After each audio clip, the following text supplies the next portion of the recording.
Mr. Pickles is here. Yep, Mr. Pickles is here. Yay! There's some things you can count on. Life, death, taxes, and Mr. Pickles. Yay! This is what we love about you. You show up. There you go. Awesome. Awesome sauce. Yeah. So what have you been up to, Dean? Been writing some copy? I have been writing.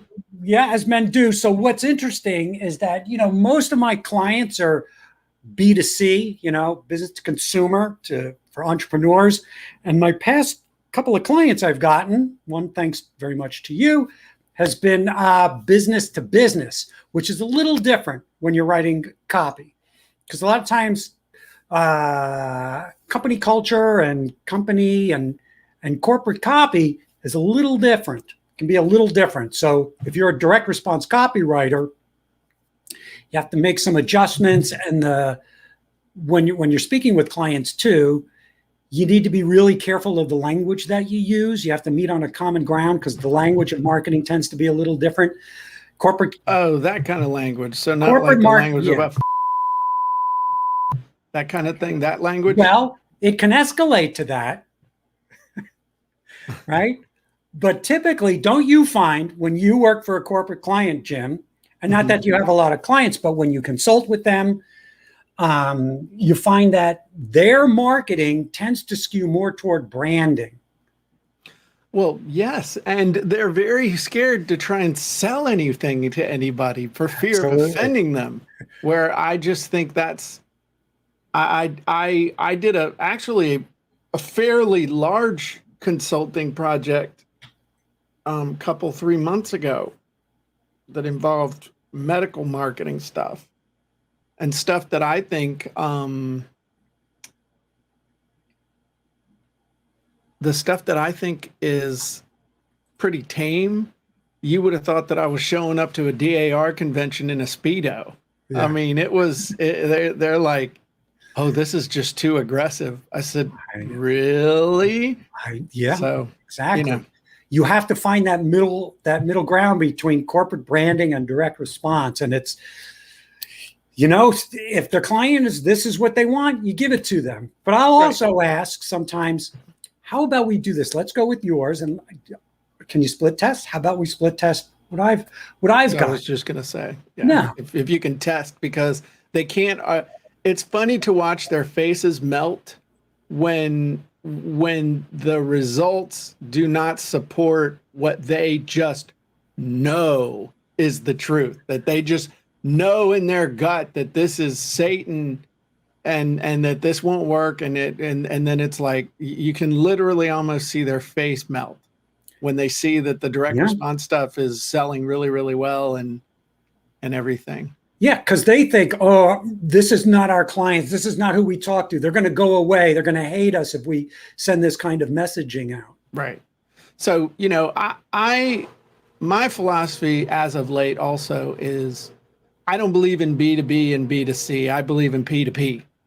Then I'll tell you why. Because a company doesn't buy something. A person at a company buys something. Mm-hmm. And so a person sells to another person, and I'm not belittling anything you just said, because you have to understand the avatar of the person at the company, because the person at the company who's making a buying decision, who's making a purchase decision and evaluation and other stuff, has other fears and desires and stuff than they might have in their own personal life for something else. So looking at it from the standpoint of, one of their fears is that if I blow this purchase, this could cost me my job. And that's a whole different level of stress and fear and pain and potential objections than, my wife's going to yell at me because I bought this and it turned out to be junk. So you just need to understand the person in the context of the buying situation. I think that's, to me, that's when because what you have a tendency to think of when you think of B2B is you disembody the person who's going to make the buying decision, and you start thinking about like a company's going to buy it. A person at the company is going to pull the trigger. A company can't buy something. I agree with you. The mindset is in the corporate world is B2B. That is the thinking. So I meet them with the language that they're familiar with. Yes. Then absolutely. Once I'm in, right, I can pepper and seed. Yeah, no, I absolutely. You got to meet people where they are. That's one of the basic tenets of effective communication. Is it's not up to them to come to you. It's up to you to go to them and use the language and use the words, and just everything is about them. It's not about you. Oh, absolutely. I like a Facebook user here. I don't know what it is. Says some would rather look good than make sales. I talk to everyone as another person I want to hang with. I never met a person in a suit that wouldn't rather be in a pair of shorts and a golf shirt. That's true. That's absolutely true. So I think that that's just something. I'm going to say this, and it may not sound nice, and it's not meant to not sound nice. It just sounds like. See if you could sound like you're meeting somebody in church, Jim. So in the corporate world, they worry more about looking, just like this person said, looking good, but they also worry more about not looking bad. And it's a real fine distinction, but and they're not worried about not looking good. They're worried about looking bad. Mm-hmm. And looking bad to the customer, looking bad to those in authority over them. And so you got the people who are making the decisions about what messages are good, what copy is good, that sometimes don't have any experience with sales whatsoever. And they're making those decisions not based on whether it's going to create revenue or serve the customers, but about whether it's going to cause them a problem at work. Oh, yeah. Yeah, I agree. But the person at the top is pissed off because nobody underneath them will do anything to generate consistent sales and do what they want them to do. So there's a breakdown in leadership. Agreed. And here's where that leads to is that you're afraid and you're fearful of taking a stance on your messaging. So what happens is you will end up with a bland, neutral, unoffensive, boring sales message because of what you just said. The fear of not looking good, the fear of I don't want to look bad, the fear of if I do something that's a little out of the ordinary or maybe a little outside that comfort zone and present it to my superiors, this could mean my job. This could mean me taking off the project. Whatever it is, there's a negative consequence to that. Yeah, absolutely. And so luckily for those people, everybody else's sales copy is plus or minus just as sucky. So it's only when somebody comes along and there's a disruptor like Dollar Shave Club. That dude, he took on $1 billion industry by sitting in some Mexican lady's lap and saying whether she was legal or not. I don't remember what the joke was. Oh yeah, and Pop had tuberculosis, and the Mexicans ran the trains, and it was just so irreverent, but done so well and so funny. Yeah, but killing it, and that's how you get a disruptor, is when somebody is not afraid. They got nothing to lose. That's the biggest disruptor, is someone who has nothing to lose. That's the one. I like somebody said it's hard to win big when you're trying not to lose. Absolutely. Yeah. That's what Stu Smith says. You can never think about quitting when you're only focused on competing. It's all the mindset. And like, Wayne Gretzky said, you miss 100% of the shots you don't take. Right. And I think in the corporate world, that's why I should be a little more patient with people. But in the corporate world, it's very frustrating when nobody will make a decision, but the decision making is so decentralized that everybody has to check with everybody else before anybody can make a decision on anything. So it's like you show up with this wonderful sales copy, and by the time it makes its way through everybody, it's like a game of telephone. You went from selling widgets to selling what's it's like, is this even what we're selling? I know. And it becomes unrecognizable from what you gave them. Right. So because everybody's got an opinion.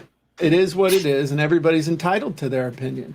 So hey, there's a question in here from Diego, who says, Jim and Dean, what do you guys think about the copywriting AI Jarvis and copy, etc.? So I think we could speak to any kind of AI copywriting software in addressing this question. Jim, I know you have very strong opinions about this. I'm going to let you take the lead. So it's interesting you should ask, Dean, because I have invested significant amounts of money in research and development and programming and servers.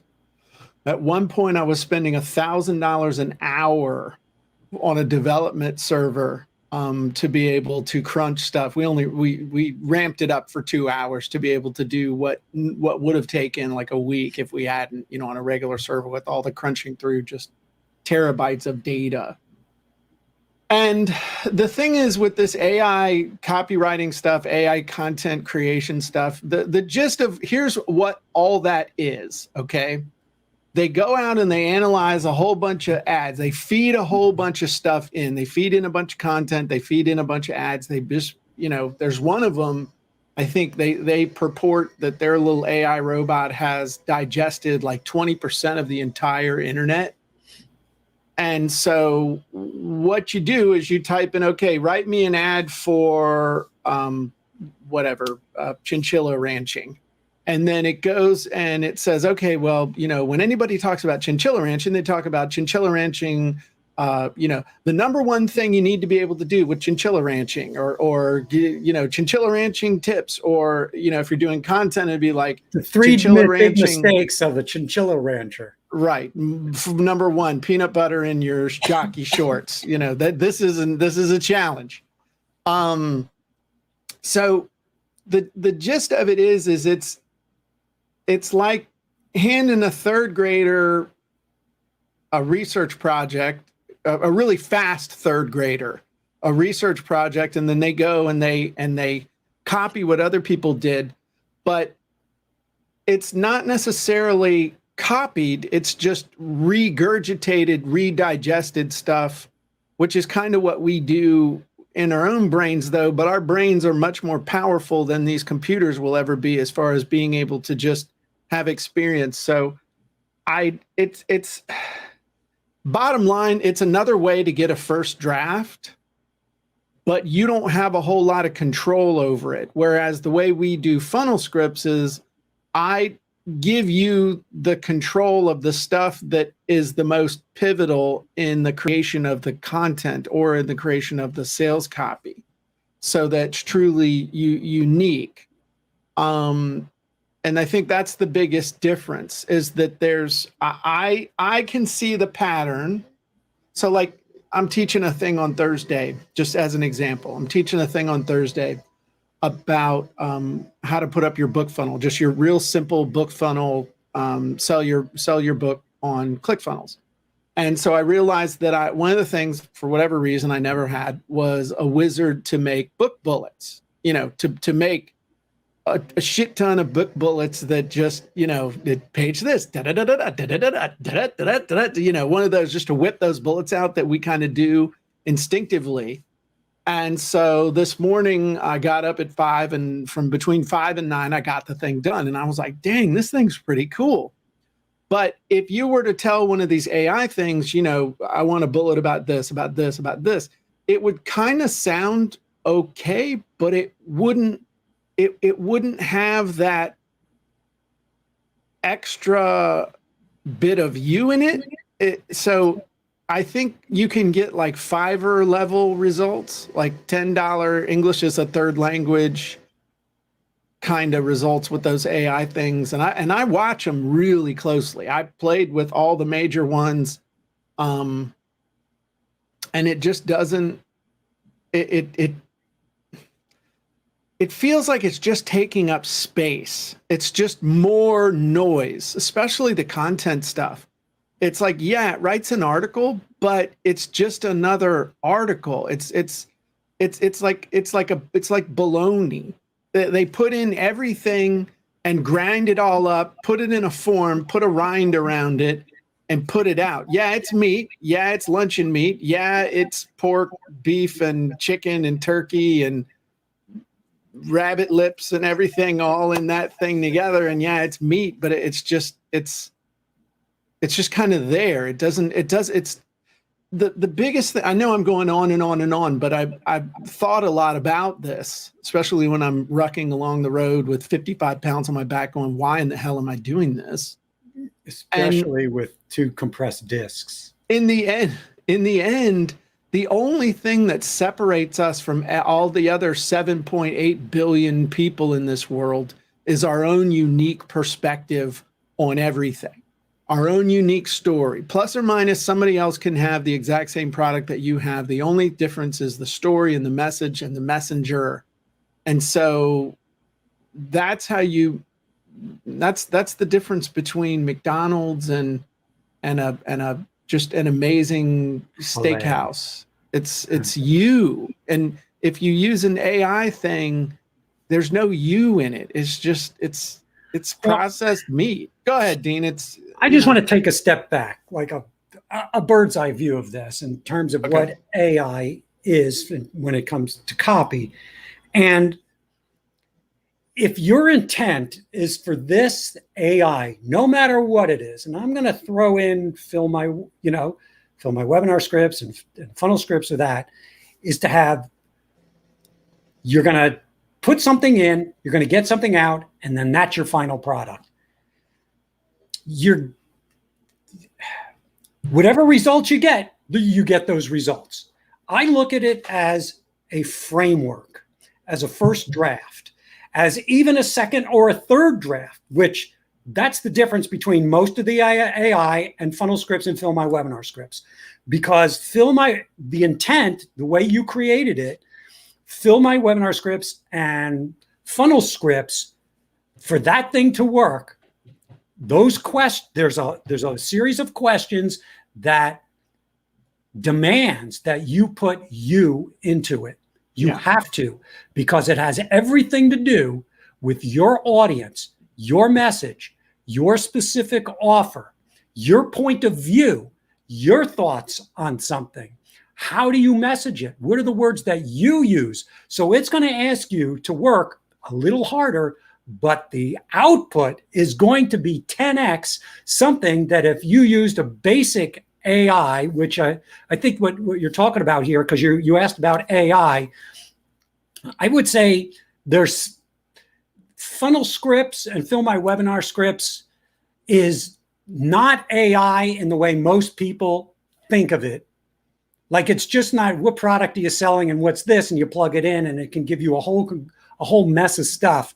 You've got to be very specific. You've got to go really deep, which is why Fill My Webinar scripts and funnel scripts, if you do this avatar profile, you have an entire business. You know your business, so it doesn't matter what you write. It doesn't matter what messaging or copy that you need. You're going to know your audience so well, you will slaughter the competition. So use AI in whatever form to help you generate more ideas, better ideas, unique ideas, more opportunities. Use it as a draft, and then put your soul and your heart into it. Yeah, and that was good, Dean. But that ultimately, without your heart and soul in it, there's no life. There's no life in it. It's just more. It's just more. Oh man, Diego laughed at rabbit lips and then said Dean was spot on. So I guess I'm just the old man with the white beard that rambles. You're the traveling monkey. That's with the symbols. Oh, that would be me. Yes, it would. What are you gonna do? But you know what? I think that. But look, all of these tools, even if it's AI, personally, I'm not here to disparage AI. I think AI is great. It's a tool. It's not a be-all, end-all. The important thing with the Jim and Dean show, when we're talking about copy, Find your own voice. Have the courage to stand up and to put your message out there so that you could be an expert, you can be an influencer, you can come up with an offer or a product or a service that is uniquely you. Right. Because what you don't want to do is be one of those people that's just selling a Me Too offer, which is mostly what people do. Most people are selling a Me Too offer. And you're right. It is just another tool in the shed. If it helps you to if it helps you to get that idea, helps you to get that first draft, then that's what we're after. And if you use it every day, no matter what it is, you're gonna get good. You're gonna learn how to use that tool for optimum impact and optimum output. I'm using funnel scripts just about every day for ClickFunnels to really hone in on these avatars. And avatars, okay, so if they can start to sound alike. Everybody's problem, everybody's challenge, everybody's roadblock. And it's like, no, they're not. You got to dig deep. You have to dig deep. But, when you start to feel that little knot in your stomach, or I don't know, or you've hit a roadblock because you don't know what to say, or you don't know what to do, or you don't know how your audience thinks or what they want, or if your offer is good and you've got all this self-doubt, this is going to push your buttons in a good way, so that you really know your business. And you know what? At its core. A lot of this stuff, a lot of the reason why it basically comes down to frameworks and knowing your ideal customer.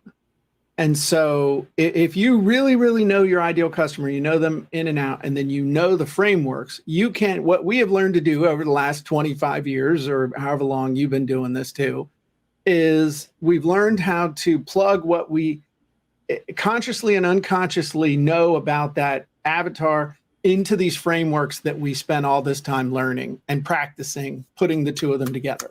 And what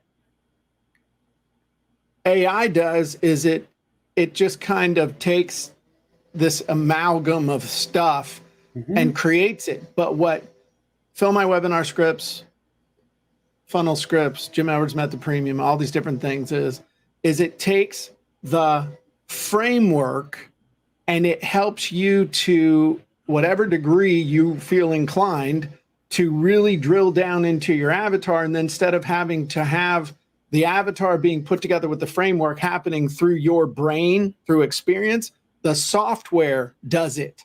So you just have to focus on, we'll take care of the framework. You take care of understanding the avatar. The software puts it together and then pops you out a first draft that you can use. That you can use and edit. That's what it does. It shortcuts the experience needed. Right. And that framework includes a webinar is a framework. A email is a framework. An ad is a framework. A registration page is a framework. Hooks and headlines have a framework. Yep. So all of those things, whatever it is that you're creating, which I think, is the brilliance behind funnel scripts, is that it takes all of these things and it's been reverse engineered to think, okay, where do I got to start? And then when you came up with the, it all starts with the avatar, everything flows from that. But it took 25 years for you to get to that point. And then it took me 4 years of really focusing in on funnel scripts to be like, oh crap. Yeah. What if we started with the avatar? No, not even close. Not even close. So there you go.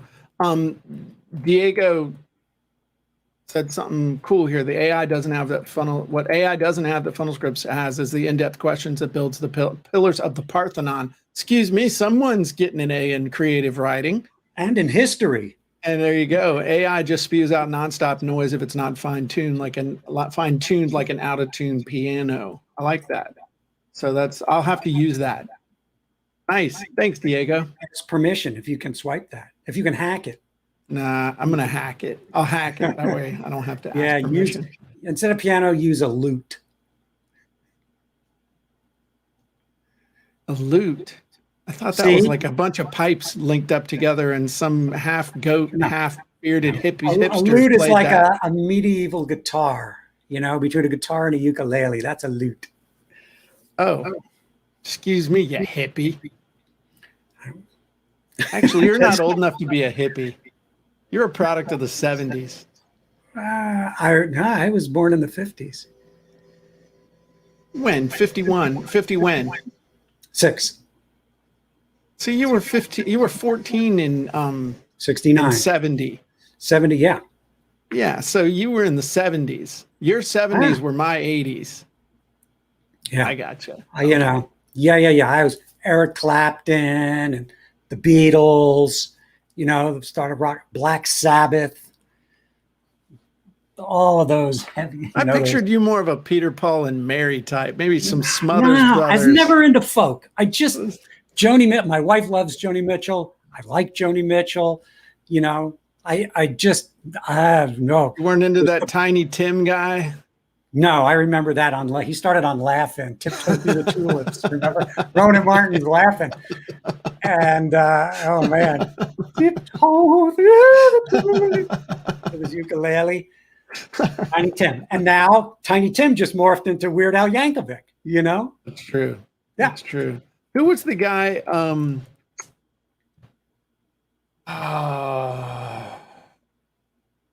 He was really he sang and he was very irreverent, but it was very cerebral and Was it Loudon Wainwright the third? no, it was an older guy, but he was he would sing songs. I can't remember it, but he would be like, if you're a Boy Scout in the woods, be prepared. If you meet a Girl Scout in the woods, be prepared. And it was just Alan Sherman? No. I'll have to ask my dad. But we used to sit there and listen to him on records, and I would just howl Yeah. at what he would do. I would listen to the Smothers Brothers albums, which made me laugh as well. The Smothers Brothers, we used to listen to them all the time. Oh. Smothers Brothers, Bill Cosby. My parents would think I was not sitting at the top of the stairs listening when they were listening to George Carlin. I was raised on that stuff. Yeah. Yeah. That's probably why I'm as warped as I am. But I I know. appreciate the value of a one-liner. The 7 words you can't say on TV.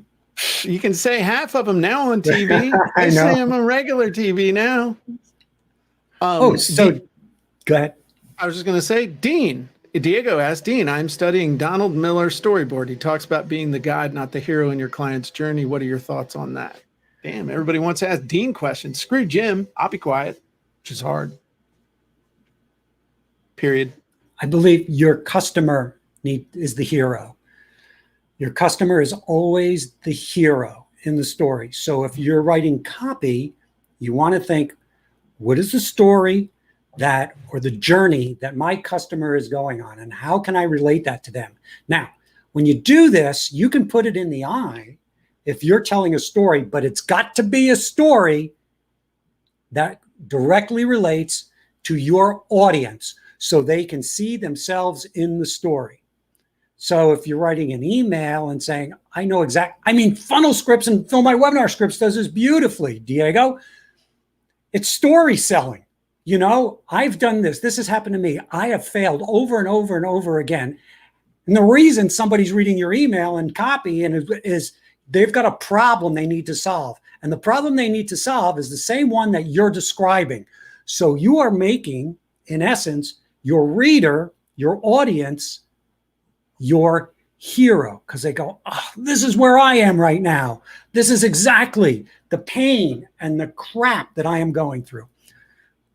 It's a great question, because as soon as you start becoming what I call a me monster, talking about me, my accomplishments and this and that, or I was living in a closet, but then I did this and now I'm rich as heck.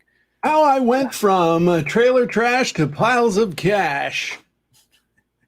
That one? Yeah, that one doesn't work. I've tried that. It doesn't work. Yeah. Nobody cares.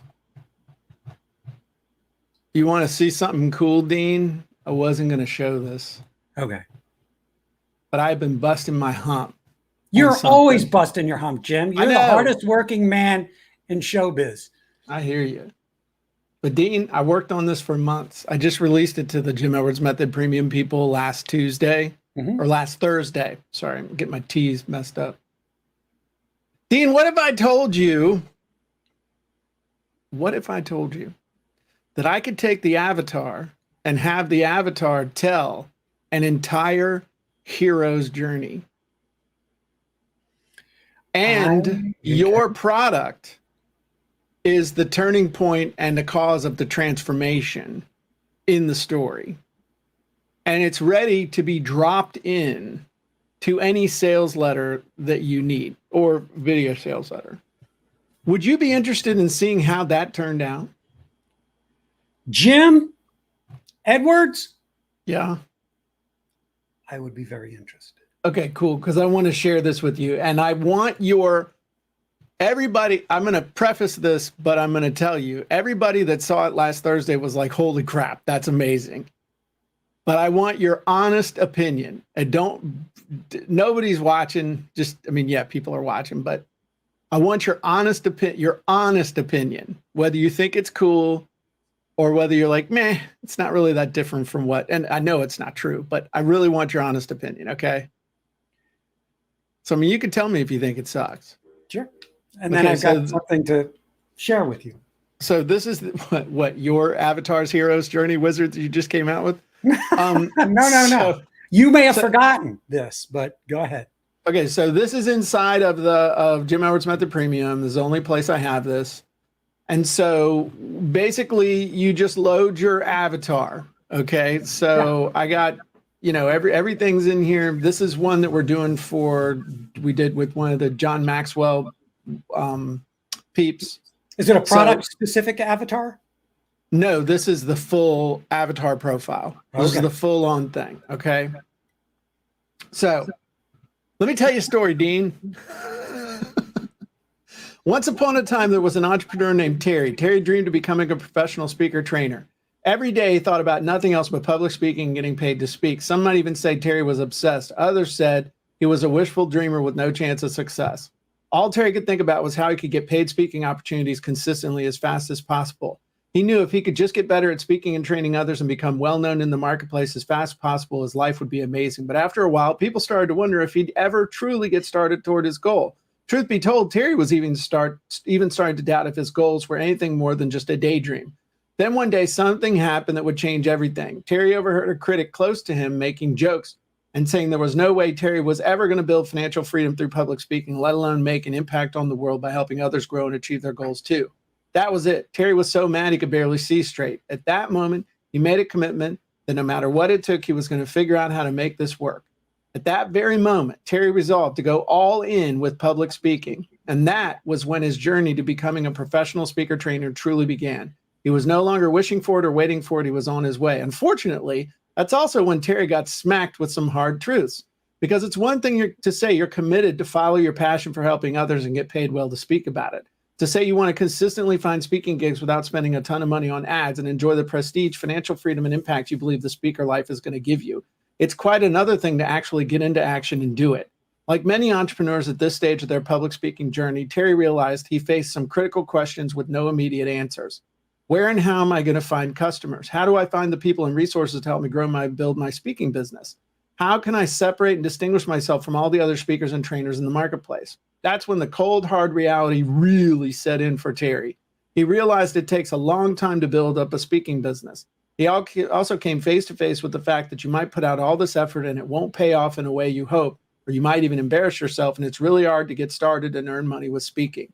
He was haunted by the idea that it's going to take a lot of money to build up my speaking and training business, and the thought that I don't have a lot of time or other resources I believe I need to build my business didn't help either. But it was the crippling notion that I don't have the business connections or the huge tribe of followers and fans all ready to support me, which caused him to truly hit rock bottom. Before he knew it, Terry found himself stuck in a deep, dark tunnel of fear and self-pity, and he sat there for what seemed like forever, ready to quit. Then, when the situation seemed completely hopeless, a light appeared, a beacon of hope in the inky darkness. See, I did some creative writing too. As if by chance, Terry discovered the Maxwell Method of Speaking certification program and saw how things could turn around for him in just 45 days. Because of that free consultation, he clearly saw how he could discover exactly how to communicate, connect, and empower others just like John Maxwell does. without struggling for years on your own trying to figure it out yourself. With that discovery, Terry made a decision. Enough was enough. No matter what it took, nothing was going to stop him from figuring out how to take that passion for speaking and training to the next level. He would do whatever it took to build and develop a sustainable speaking business and attract paying clients while keeping motivated and not quit. With that clarity of purpose came peace, focus, and action. Things really started to take off for Terry. He was able to build his business through speaking and training. He was able to get speaking gigs, even though he'd never spoken before. And he was also able to have his speaking business associated with the #1 leadership brand in the world.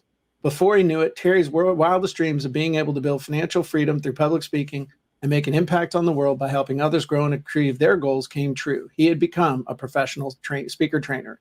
And that's the story of how Terry transformed from an entrepreneur to a professional speaker trainer because he understood the secrets of how to follow your passion for helping others and get paid well to speak about it without struggling to find paid speaking gigs. What do you think? It's wonderful. That was all from the avatar. Yeah. No, nothing extra. And it used every single part of the avatar. No part was left out. And I can tell, knowing what this takes, you busted your hump creating that hero's journey story. That took a long time to make that work. Yeah. Thanks.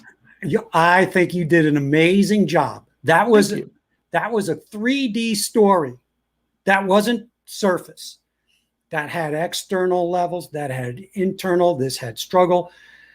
It did this just like a great story does, the dips, the peaks, the valleys, hitting rock bottom, hopeless, inky darkness. How am I going to get out of this? The hero, the mentor, the Yoda, right? It's got all of that stuff. And here's what I was going to say at the beginning. As soon as you started reading this, I thought my head went back to like 3 months ago when you said, I got this idea and you showed me the whiteboard. Oh, yeah. And we worked on that hero's journey and I'm going, hey, blah, blah, blah, blah, blah. So, and it feels like I was looking at that whiteboard, all the steps along those whiteboard of the hero journey. Yeah. As you were reading it. Yep. And that's, and that whiteboard was about 90% of the way there. But when I got into it and really got in the weeds with it, then I had to do some jujitsu and move some things around. But it's that was well, it. I mean, the big part of that is see, this is something that if you were to give it an AI, that AI couldn't really do. It's so contingent what you just read on the input that you give it.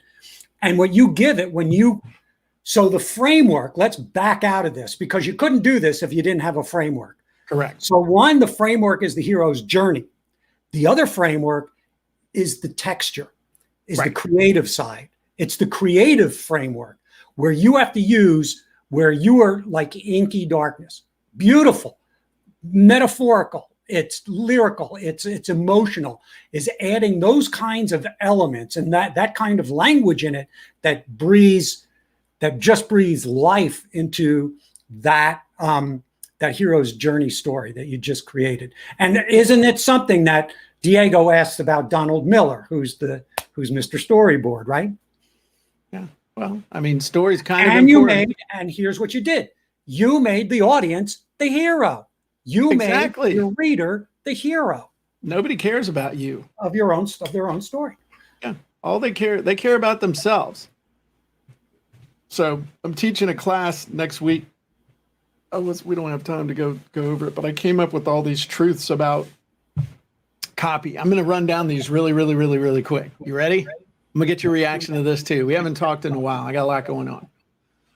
Okay, truths about sales copy. Truth, people hate to be sold, but they love to buy. Truth, the better you know your ideal customer, the better you'll connect and the better you'll sell. Truth, it's up to you to connect with your sales message and content, not the other way around. Truth, great sellers touch people emotionally before they ask for money. Truth, you must move people emotionally before they will pay you money. Truth, you can't just dive right in. If you want to connect, engage people on an emotional level with a story relevant to them and their situation. Truth, before people will pay you money, they must first pay attention. Where there's no hook, there's no attention. Where there's no attention, there are no sales. Truth, you first have to touch people's hearts before you ask them for money. That's kind of a repeat. Truth, connect with people one at a time. You don't sell a million people. Why don't you rephrase it? Touch their heart, touch their wallet. Oh, I like that. Okay. I like that. I'll remember that. You don't sell a million people, you sell a million people one person at a time. If you want to create amazing sales messages, focus on one person, your ideal customer avatar. Truth, people want to know you care about them as a person. Truth, you must be authentic. Don't lead where you don't go. Don't teach what you don't know. Whatever idea or product you're selling, you need to be the living embodiment of it. People can smell a phony a mile away. Practice what you preach. Truth, if you want people to buy, you must know your audience better than they know themselves. Know their hopes, their dreams, their fears, their pains, their problems. That's how you connect on an emotional level. Truth, if you want people to buy, focus on what they care about, not what you care about. If it's their money you're asking for, it's what they want that matters. If you want people to buy, you must meet people where they are, use their language, use their words, tune your message to their background, education, words, and more, adapt to them. Truth, if you want people to buy, focus on them, not yourself. Your sales messages are about them, their needs, problems, desires, not about how cool you are. That's kind of a repeat. This one I thought was interesting. This one, and I see this a lot. Truth, if you want people to buy, you must value the people you're selling to. Too many people look down on the people they're selling to and talk smack about them behind closed doors. You must pour out love and value to the people you serve if you want to receive value in return. Truth, if you want people to buy, help people get where they want to go, not where you think they should go. Sell them what they want and include what they need. If they're not buying, it's not their fault. It's your fault. You're not providing the right messages they need to hear in order to buy. If you want people to buy, you must consistently put a lot of hooks out into the marketplace. Only 3 left. The higher the price or complicated the offer, the more you must first connect with people before you ask for the sale. You must establish trust before people will buy. You do that through connection and leading by example. If you want people to buy, you must know your avatar. And finally, if you want people to buy, use your product or service to build a bridge between where they are now and where they want to be. Help them transform from here to their higher self. Nice. So, did that just pour out of you? Yeah, I wrote all those up today because I'm doing a training and I'm working on my thing for Funnel Hacking Live, and so I was just I got to do a workshop, and so I was trying to think what would be some points that I could share that would then transition to teaching the avatar and then teaching how to use the avatar to create hooks and emails and then and that kind of stuff, because really that's all I have time for. You know, I've got 55 minutes or whatever. If you want to, at some point you want to chat and bounce ideas around for some structure or whatever, I'm happy to. Yeah, that'd be cool. Thanks. But I mean, I think that's really all I can do is I got to teach them some avatar stuff and then show them how to apply it, and then have them leaving with the mindset of, hey, how can I take this framework of my avatar and then apply everything I'm going to be learning for the rest of the 3 days? How can I apply that to this person that I'm trying to serve? If that makes sense. So. Yeah. I mean, when we talk off camera, I have some ideas already. Oh, good. So anyway, I don't know. That was good. What else? We good? And we went Bill over. Bill Dow says he can't wait to see you at the workshop at Funnel. I can't wait to see you, Bill. It'll be fun. Or your workshop that you're putting on. I don't know. Method. I don't know how anyone will know who anyone is because we're all going to be wearing masks. Yes. So I was thinking they'll know you because how? That beard. No, I was gonna like take that and fold it up under the mask so that no one could know who I was. But that would be the point. Would be very funny. You'd be the only one they could recognize. So why not have a unique opportunity and let the beard come from the mask and go, that's what I want. That's okay. Well, there you go. That's a hook. That's true. Look for the pickle wearing unicorn or the unicorn wearing pickle. So, all right. All right. Well, that's all I got. If you guys want to put this to work for you in your business, go check out Fill My Webinar Scripts. Go to fillmywebinarsecrets.com. We've got a really cool training that you can watch. Dean and I will show you what it takes to turn your online events into powerhouse profit producers with your promotion. So head on over there and check that out. And Dean, appreciate you. This was fun. cathartic in a way. So It was. I learned a how ton. how can you go wrong? So here we go. We'll end with a song.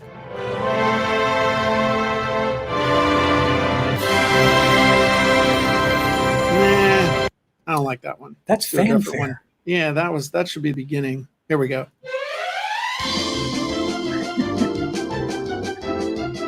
Bob, pick me. Pick me. I want the dishwasher. That's right, Dean. But behind door number 1, there's an amazing appliance. Behind door number 2, there's a guy with a crossbow. Which door are you going to take? Oh man, choices make my head explode. Or what about the cash? I'll take the cash. Bye-bye, everybody.